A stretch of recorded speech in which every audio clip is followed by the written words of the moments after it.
Deux Britanniques sur le podium du GP de Grande-Bretagne. Que demande le peuple à part ça?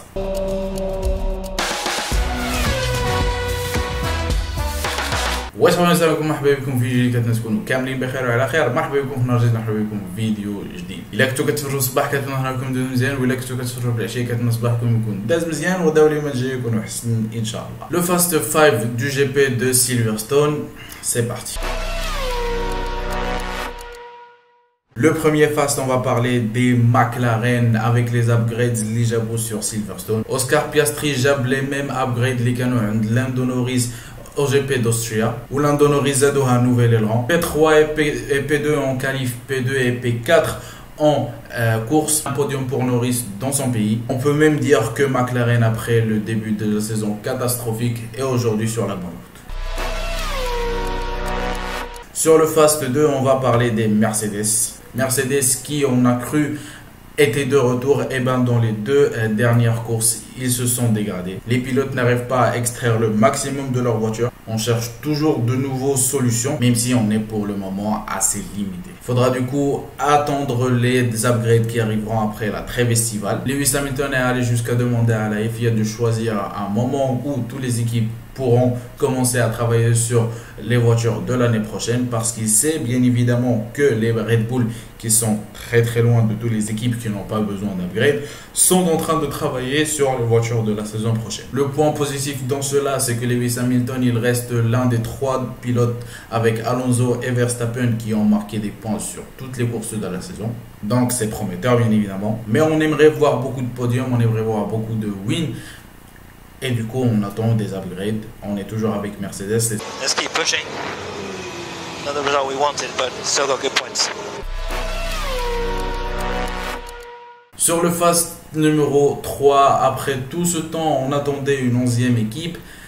Et bien là, on peut vous dire qu'à Silverstone, il était presque. Bien évidemment, pour ceux d'entre vous qui le savaient, Lewis Hamilton et Brad Pitt réalisent un film sur la F1 avec Apple Studio. L'histoire du film, c'est qu'il y a un pilote qui revient en F1 après sa retraite. Et du coup, il essaie de s'acclimater avec la nouvelle F1 qu'on connaît aujourd'hui. Et du coup, pour ça, eh ben, on a créé une 11e équipe avec son garage et de pilotes, avec toute son équipe, avec ses places VIP, la totale.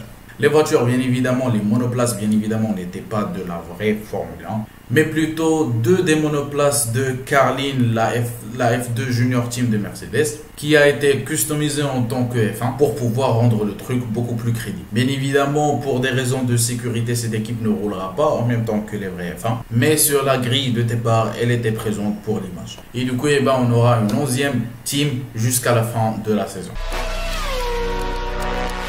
Quatrième Fast, et on va parler des Ferrari et des Aston Martin, vu qu'ils sont dans la même sauce. Après le podium de Leclerc à Austria, ben, ils replongent encore une fois. Ferrari sont dans des tensions complètes entre les deux pilotes. Tout le monde sait, oui, que Leclerc est le pilote numéro 1 de l'équipe.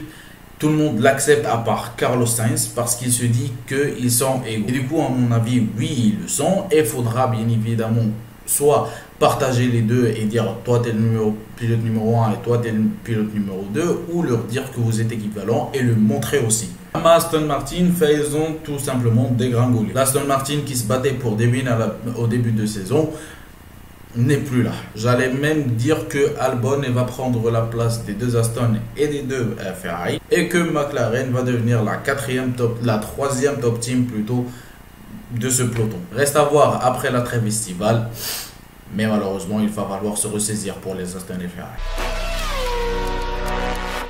Le Fast 5, Williams vient de signer le 800e Grand Prix de leur carrière en Formule 1.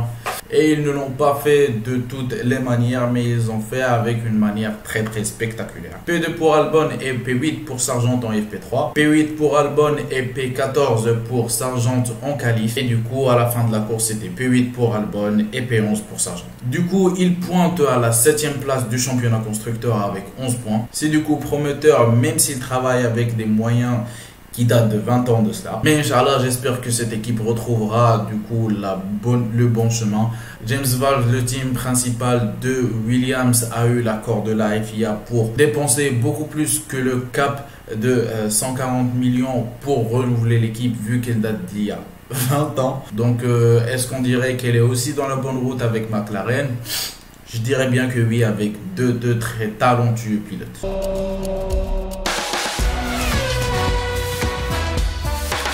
Le petit bonus, on devait bien évidemment parler de la F1 Academy Lead. On a disputé sa 5e manche cette semaine. Plus que 2 manches sur la fin de la saison et on retrouve déjà Marta Garcia, ma pilote préférée, en première place du championnat pilote avec 180 points, 190 points. La Marocaine et émiratienne Handa El Kebesi, elle est en 2e place avec 154 points. 143 pour la 3e Lena Bohler, si je dis pas de bêtises sur son nom. Vu qu'on a cité la petite sœur, faut citer la grande sœur. Amnala El Kebesi pointe sur la 7e place avec 94 points. Si je devais leur passer un message, eh ben, j'allais leur dire qu'on est tous derrière vous, la communauté F1 marocaine, elle est tous derrière vous. J'ai des amis qui regardent la Formule 1 et on parle toujours de vous, les filles. Donc, let's keep pushing, comme le dirait un certain Sir Lewis Carl Davidson Hamilton. Et du coup, la famille, là, je vous dis, like, avec vous, Inch'Allah. Bye.